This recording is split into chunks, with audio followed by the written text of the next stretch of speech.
A Bugatti sempre foi uma marca que é considerada referência na construção de automóveis.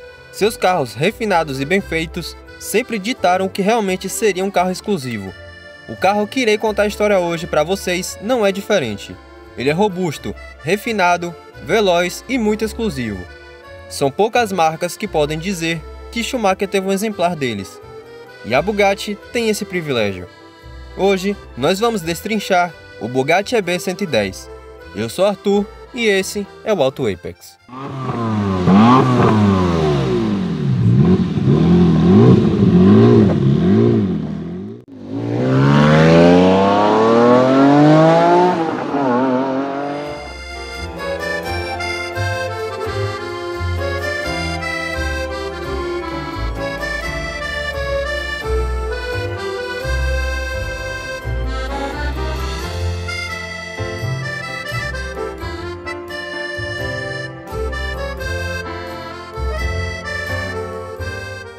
Nos anos 70 e 80, a Bugatti se encontrava em maus lençóis. Era uma marca que passava de mão em mão ano após ano. Infelizmente, a marca estava perdendo sua essência e definhando cada vez mais. No meio dos anos 80, a marca foi adquirida por uma fábrica especializada em trens de pouso, chamada de Messier Bugatti Dalty, a qual estava associada a um rapaz chamado Romano Artioli, o qual detinha os direitos da Bugatti. Esse cara era um verdadeiro businessman. Ele era um dos maiores revendedores da Ferrari no mundo e representante da Suzuki na Europa. Claramente, ele era um entusiasta automotivo, e sendo assim, Artioli queria dar uma nova vida para a Bugatti.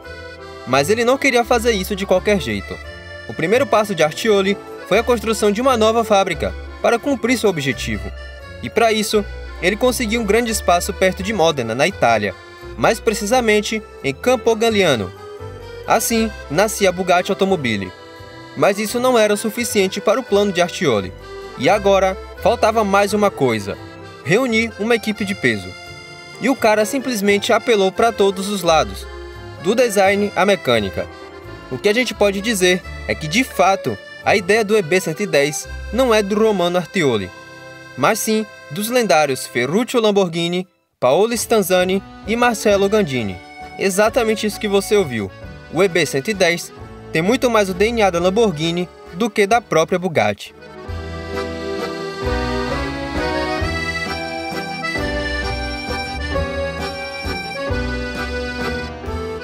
O design do EB110 é algo controverso até hoje. O carro apresenta linhas que são tão destoantes que nos causam sentimentos difíceis de descrever. A origem desse design está na convocação de renomados desenhistas para apresentar suas propostas. Artioli pediu para que Paolo Marti, Marcello Gandini, Giorgetto Giugiaro e Nuccio Bertoni apresentassem seus conceitos. Paolo Marti foi o primeiro a mostrar como seria sua ideia do possível EB110. Ele batizou o desenho de PM1 Bugatti. Nuccio Bertoni também chegou a fazer o seu desenho e o apresentou à marca. Mas apesar de ser o conceito mais bonito na minha opinião, ele chegou a brigar com os superiores da Bugatti e rompeu com a marca franco-francesa. Já Giorgetto Giugiaro apresentou seu projeto denominado de ID90. O desenho foi muito elogiado no Salão de Turim de 1990, apresentando linhas bem arredondadas e harmoniosas. Mas no final das contas, a Bugatti não se agradou muito e também descartou essa possibilidade. Então o grande vencedor foi o desenho de Marcello Gandini, o DMD80. Esse conceito definitivamente tem as linhas do Gandini e o DNA da Lamborghini. Muitas linhas anguladas, vários recortes, muitas entradas de ar, faróis escamoteáveis e até mesmo as portas tesouras, características da Lamborghini. Mas eu sei que você é observador e percebeu quanto esse conceito é diferente do desenho final do EB110. Se eu tivesse que dar um palpite, diria que a Bugatti mesclou os desenhos dos conceitos, utilizando a silhueta de Gandini. Quando Marcello Gandini viu o desenho final, ele ficou bem pistola da vida e nem assinou o carro. A frente do carro mudou completamente. Os faróis fixos posicionados invadindo o meio do carro dá uma grande confusão mental. À frente, passa uma grande ideia de desproporcionalidade. De forma bem interessante, é possível perceber que os faróis completam a grade dianteira do EB110 e harmoniza com um pequenino arco, inspirado nos radiadores dos antigos Bugatti. O design da dianteira é um conflito ambulante. As linhas e seus elementos parecem conversar entre si, ao mesmo tempo em que se divergem. Particularmente não consigo cravar esse desenho como feio, porque também percebo que em certos ângulos, esses traços se tornam bonitos. Na frente, também a gente percebe o quanto o habitáculo está mais para o meio do EB110, criando uma das linhas de ombros mais largas já vistas em um carro, assemelhando-se até aos carros de Le Mans. Na lateral, a gente percebe o quanto há do Gandini nas linhas da silhueta. Assim como no Diablo e no Countach, a linha que começa na frente é a mesma que termina na traseira. Essa característica dá uma grande sensação de velocidade para as linhas do EB110. As linhas tornam as rodas de tamanho diferente, apesar de todas possuírem 18 polegadas. A entrada lateral que se estende por toda a porta, com certeza teve origem no conceito de Giugiaro Giugiaro. A linha de ombro sobe na caixa de roda traseira, arredondando a parte de trás do carro, e toda essa mesma linha de ombro está com várias entradas de ar tipo NACA. Já na traseira, as linhas foram bem arredondadas. Simplesmente não há um ângulo reto. As lanternas entregam bastante a idade. Diferentemente da dianteira, a traseira é muito mais bem resolvida. As linhas parecem casar perfeitamente com elas mesmas. As ponteiras do escape são bem discretas, mas se destacam quando comparadas ao extrator traseiro. O que eu realmente posso dizer é que o Bugatti EB110 é um retrato perfeito dos anos 90. Já adentrando ao modelo da Bugatti, a palavra que melhor resume tudo é conforto. Tudo começa pelo banco bem macio e sua posição de dirigir bem agressiva. O volante é bem de época e não há nada de especial. O painel de instrumentos também é muito clássico e remete bastante aos interiores mais antigos da Lamborghini, como o Miura. Um painel cheio de relógios de vários parâmetros do carro. Na parte de cima, o carro também tem alguns switches, que fazem o controle de luzes e até mesmo o ABS. O interior do EB110 é de um legítimo GT, contrastado pela agressiva posição de dirigir e o conforto do seu banco.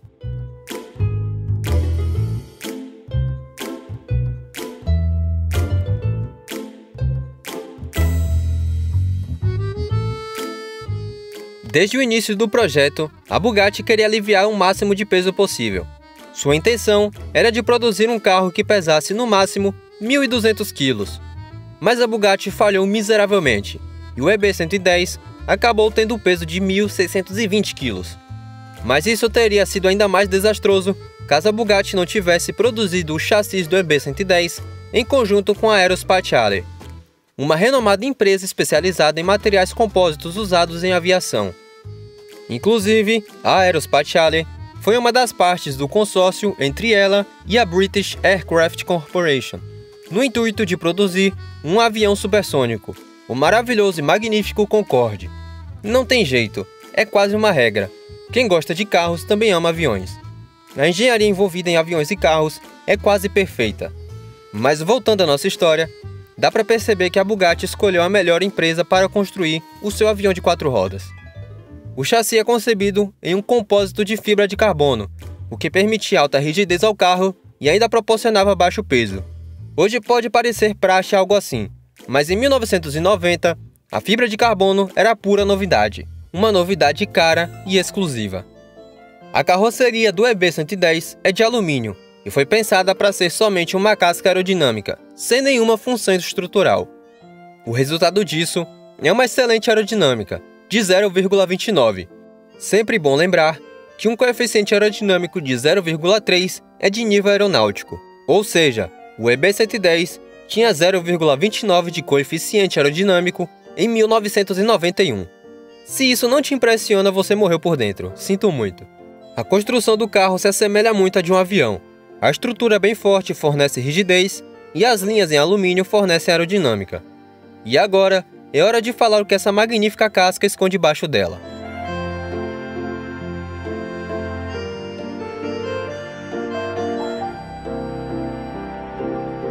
Eu estava muito ansioso para começar a escrever esse capítulo. Chegou a hora de falar do highlight do EB110, o seu motor. E vocês vão ver o porquê. Como eu disse no capítulo anterior, o objetivo da Bugatti era o alívio de peso. Claro que esse objetivo afetaria o motor. Ele teria que ser compacto, leve e ao mesmo tempo muito potente. Isso é um grande desafio se você pensar que estamos falando dos anos 90.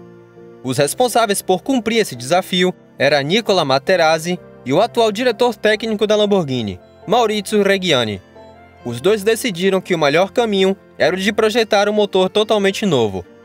Eles chegaram à conclusão de que assim poupariam tempo e dinheiro. Mas isso não quer dizer que o motor não seria complexo. Como de praxe nos anos 90, o motor teria que ser um V12. Mas essa decisão criou uma difícil tarefa. Por concepção, os motores de 12 cilindros são bem grandes. Mas esse não seria assim. Materazzi e Reggiani decidiram que a litragem seria de 3,5 litros. Mas como extrair tanta potência de um motor pequeno? Eles teriam que fazer o motor respirar bastante. E para isso, eles adicionaram nada mais nada menos que 4 turbos compressores, com 1,2 bar de pressão cada, além de 2 intercoolers que resfriavam todo esse ar. Claro que com essa quantidade de turbos, o famoso turbo lag era um grande incômodo. O fato era de que o motor não rendia bem abaixo das 3.500 rotações. Mas a adição de 4 turbos era o suficiente? Claro que não, estamos falando da Bugatti. Eles também adicionaram 12 corpos de borboletas, um para cada cilindro.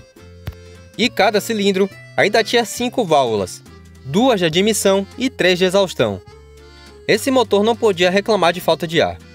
Para chegar nessa litragem tão baixa para um V12, estamos falando de um pistão de 81 mm de diâmetro e curso de apenas 56,6 mm, ou seja, um motor super quadrado. E como já cansei de falar aqui no canal, um motor super quadrado gira muito, e o motor do EB110 girava bastante. Seu corte de giro estava por volta de 8.500 RPM. Mas aí você pode pensar que esse carro tem um ronco incrível, né? V12, 8.500 RPM, mas sinto te decepcionar. O sistema de escape da época não era nem um pouco pensado para uma boa experiência sonora.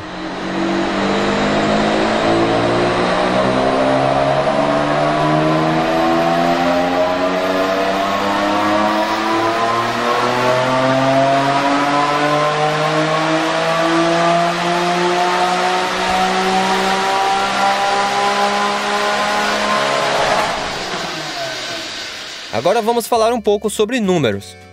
Essa configuração V12 de 60 graus, duplo comando de válvulas e uma taxa de compressão de 8:1 produz impressionantes 560 cavalos a 8.000 RPM e 62 kgfm de torque a 3.750 RPM. O carro tem um maravilhoso câmbio manual de 6 marchas e tração integral, que está dividida da seguinte maneira: 23% na dianteira e 73% na traseira. O Bugatti EB110 tinha incrível velocidade máxima de 342 km por hora e uma aceleração de 0 a 100 em 3,4 segundos. Não se esqueçam que estamos falando do ano de 1991. São números muito, mas muito impressionantes. O desenvolvimento demandou a criação de alguns fluidos especiais, como o óleo, que até se assemelhavam aos do Fórmula 1. Mas isso também não impedia que o motor às vezes esquentasse e a luz de slowdown acendesse. Todas essas características tornavam o EB110 o carro mais rápido do mundo. Isso até o surgimento do McLaren F1.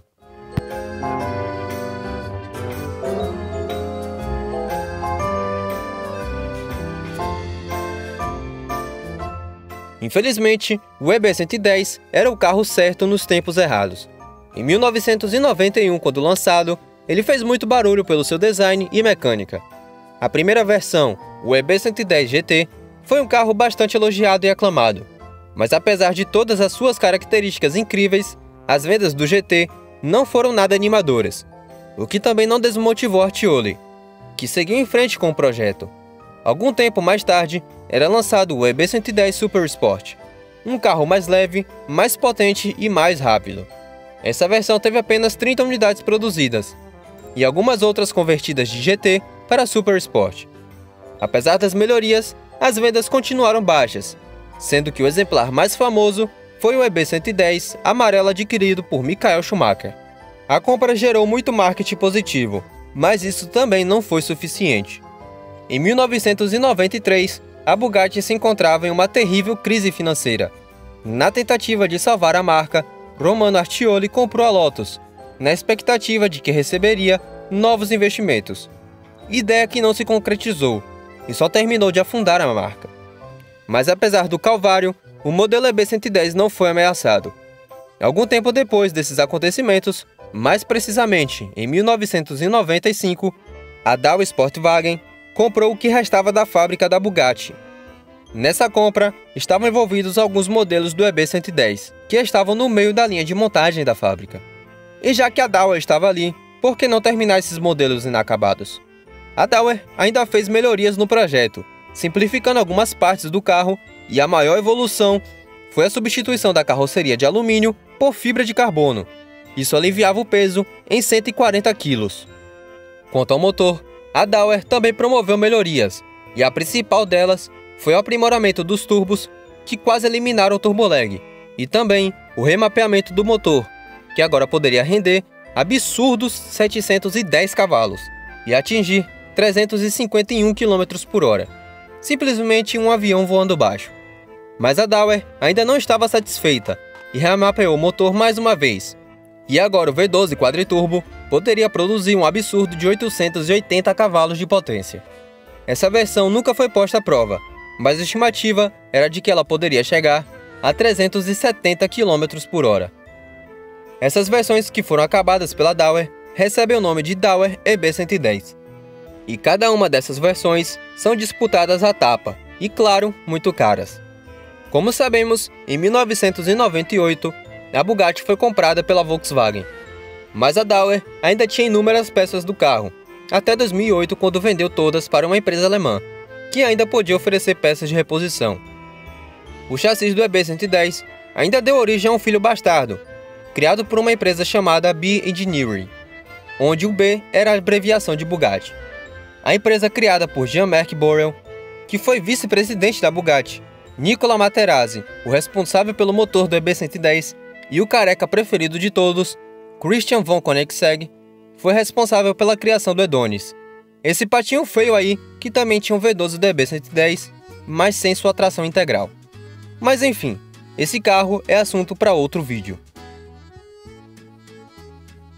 O EB110 foi um carro que marcou as gerações seguintes. No seu tempo, ele foi um fracasso de vendas. Ele foi totalmente injustiçado e incompreendido. O seu refino era de outro planeta. Era definitivamente um avião que voava abaixo. Sua concepção de performance e brutalidade, nunca antes vista, com certeza foi o laboratório perfeito para a criação do Veyron anos mais tarde. Esse, senhoras e senhores, é o Ettore Bugatti 110N.